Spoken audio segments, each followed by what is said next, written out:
Got home from work on Friday night, absolutely exhausted from work like most of you watching this video, and I thought, what do? We're in lockdown, can't go anywhere, can't do anything, so ding ding ding ding, notifications kept popping up on my phone. You guys on YouTube, you guys delivered. All my favourite YouTubers all made videos and posted them last night and saved my Friday evening. Nathan Willard, 8-month update. I loved the update. The tank was amazing, by the way. It's looking grand and it's great to see you behind the camera as well.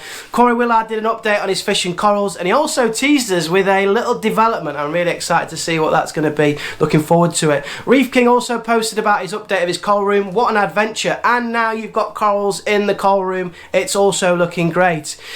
We had then Paul UK Reefer. You got me thinking a lot about having some backup equipment, because if I get fish and corals in here, and when I get fish and corals in here, I need to make sure that they stay alive. So that got me thinking. And then also Reef Dot posted a video called 1 to 5 things or 5 things that people make mistakes on when they are beginners. Number 1, no aquarium lid. So I actually fell at the first hurdle of his video. Anyway, it's the weekend. I've got time to enjoy my hobby, and today we're going to focus on putting the aquarium lid back on this Red Sea Max Nano.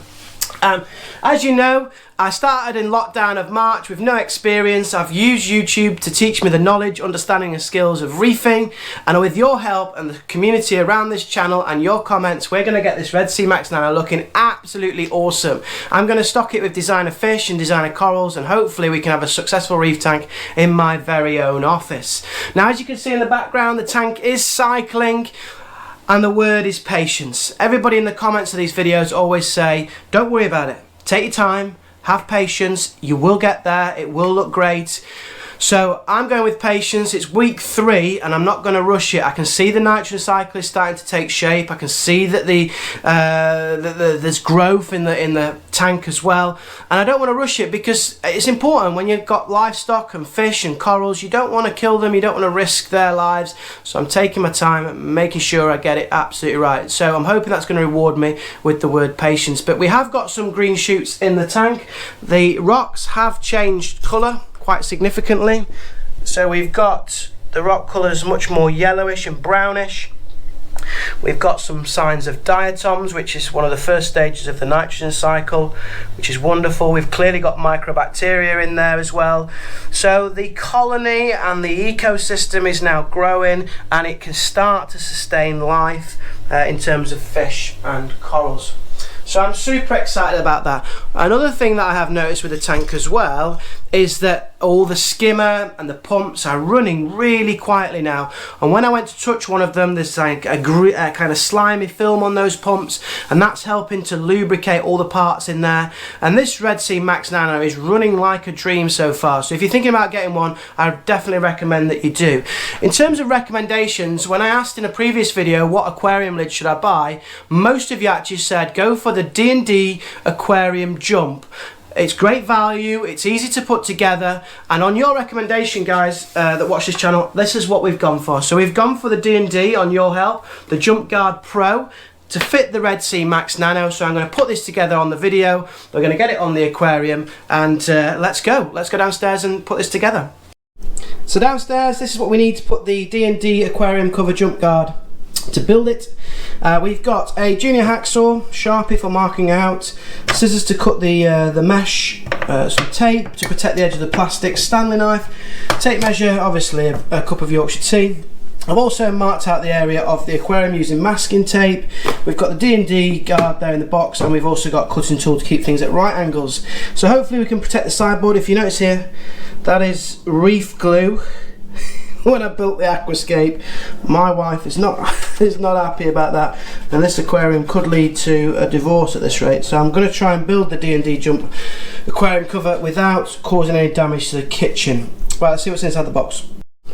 So this is what you get inside the box. You get 6 side struts to cut to length. You get black mesh. I'm really happy that it's black. That'll go with the existing tank colours. We've got 8 corners in case you want to adjust and make little cutouts and things. We've got the rubber seal and a tool to get the mesh inside.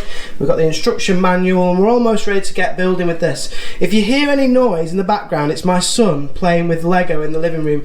He's basically swimming in it to find all the best pieces, so that's what the noise in the background if you hear it. Lego is the best toy, as we all know. Right, let's get building. So I've marked out my 31 centimetres, used a little Sharpie there to mark it off, and then I've masked this side because this is the bar that I'm going to use. I want to protect the plastic in this area, so I've masked it off there, a little bit of tape to protect it. Right, let's start cutting the first piece.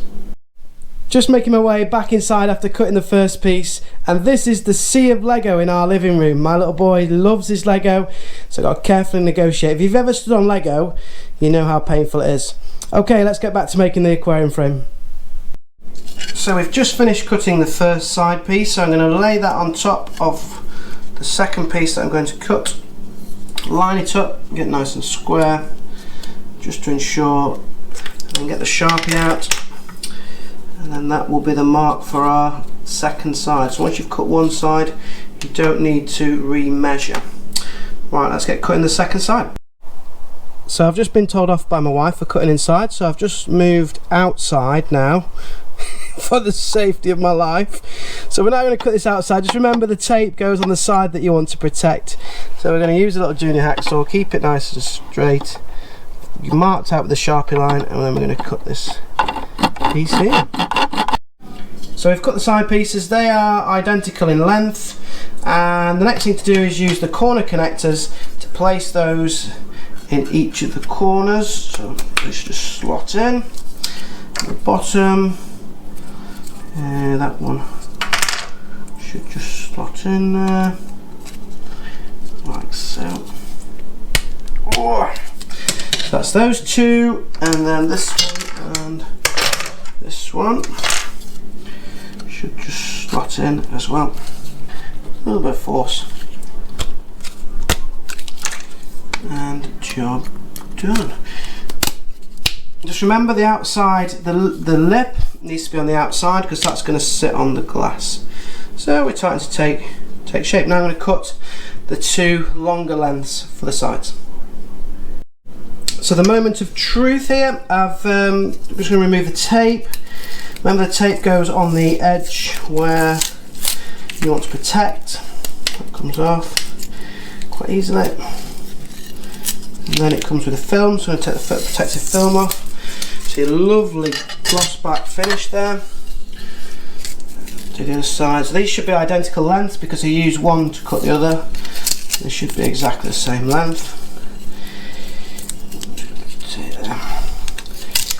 And there we go. So hopefully now these fit. Remember the outside lip goes on the outside because that's going to sit on the glass. So that should slide on there. A little bit of wiggling. There we go. And then on this side, that should slot into there. And then again, the outside ledge should go onto this side here at the bottom. Just give it a wiggle. Wiggle, wiggle. That's a terrible song from the 90s. Anyway. And there we go. Wow. The frame is made. So I purchased the Jump Guard Pro 75 centimeters by 75 centimeters, plenty of mesh to go with this. So I've positioned the angle, the handles equidistant on one side. I'm going to lay the black mesh down on top, which I've actually cut in half because we've got plenty of mesh here. And then what we're going to do is we're going to cut these little rubber seal strips slightly longer than I need, and then we're just going to push them into the gap with the mesh. So let's get fitting the mesh to the top. So if you buy this kit and you've got a Red Sea Max Nano, you're going to get loads of extra bits, loads of extra mesh and seal. So I'm going to now insert the seal. As you can see, I've rolled the mesh the opposite way just so it becomes flatter and not as creased. I've put a weight on the side as well. So I'm going to now push the seal into the groove, and then we're going to use this tool as well just to make sure it's in there. As you can see, it starts to take hold of the mesh as soon as you start to push that down, and then we're going to do this all the way around the edge, just taking my time, making sure it's all nice and tight, and then we'll see what it looks like once I've finished. So we've gone all the way around the edge, pushing in that rubber seal all the way around. This tool makes it so easy. Once you get it going, you've got 2 hands on the job, you press it down into that groove. As you can see now, we've got excess mesh and we've also got excess rubber. So what I'm going to do now is carefully just cut off the excess areas of the rubber and the mesh, just to really tidy it up, make sure it looks nice.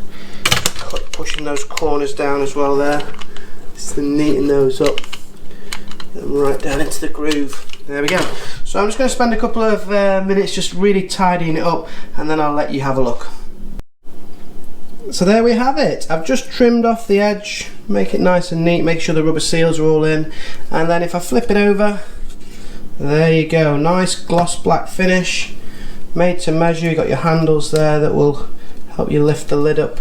So let's go and fit it on the aquarium. Super excited. It took me about, I would say, 45 minutes to an hour to make the lid, but it looks well worth it. Let's go and see if it fits. That's the moment of truth. We are back upstairs with the D&D Jump aquarium lid. It fits like a dream. Measured twice, cut once, and it's actually fitted perfectly. Very sleek design, gloss black finish. It goes really well with the Red Sea Max Nano. I really like that. You got the little handles here for feeding, and at the back there we've got a little cutout that I've made for the wave. So yeah, the wave maker cable. So nothing's going to jump out of here at the moment. The only thing that can actually jump out is bacteria, but we are getting closer to fish, and hopefully when the fish are in there, they're going to be nice and safe. I want to say a special thank you to a few people at the end of this video. Nathan Willard, what you've done for me and my son and our channel is absolutely incredible. It's great to see you back behind the camera. Thank you for mentioning the channel on your latest video, and we hope to see you fit and well soon, honestly. All the best with your treatment and your recovery. Also, you've managed to push the subs up to nearly 200. Now, me and my son never thought we'd get 200 subs on Jay's Real Reef, and that's why we said we'd buy a lucky subscriber a Hannah checker, because we never thought we'd have to, but it looks like that's going to happen. And as a Yorkshireman, I am tight with my money, but it looks like we're going to have to dip in deep and buy one of our lucky subscribers a Hannah checker, which will be great as well. Also, because of the increase in subscribers, I'm feeling a little bit more pressure, probably like yourself, to try and make quality content on reefing on this channel. So we'll see how we go. I also want to say a huge thank you to Apex Aquarium. He noticed on one of my videos that the tank looked like a bottle of fizzy pop, loads of kind of micro bubbles within the water column. About a day or 2 days after I put the skimmer on, he said wrap the return pump in filter floss, which I've done, and now the tank is so much clearer. So thanks for that great tip, and this is why we're on YouTube, so I can get help from you guys and give me some really good support. Reef Cube Dan, this is my final thanks. He's up near York somewhere. They've got a reefing community who meet up and share knowledge and ideas. He's invited me up to join you. Thank you so much, very kind offer. I will take you up on your invite when the lockdown has finished and I can get up to York and visit some of my family up there at the same time, but I'll definitely join you guys. I can't wait to meet you all. Anyway, if you've really enjoyed this video, please give me a thumbs up. I've enjoyed making it and I'm really happy I've got my D&D aquarium lid in place. So if you give me a thumbs up, also you can hit the subscribe button and the little notification bell. For the first 200 subscribers, we're going to do a live draw for a Hannah checker of your choice, and that'll be a great little thing that you can do to support the channel and keep following the journey. Anyway, we're getting to the end of the video now. I'm going to go and spend a little bit of time with my son playing with the Lego, because that's what life's about. But for now, you guys have been brilliant. Thank you so much. You take care. Bye-bye.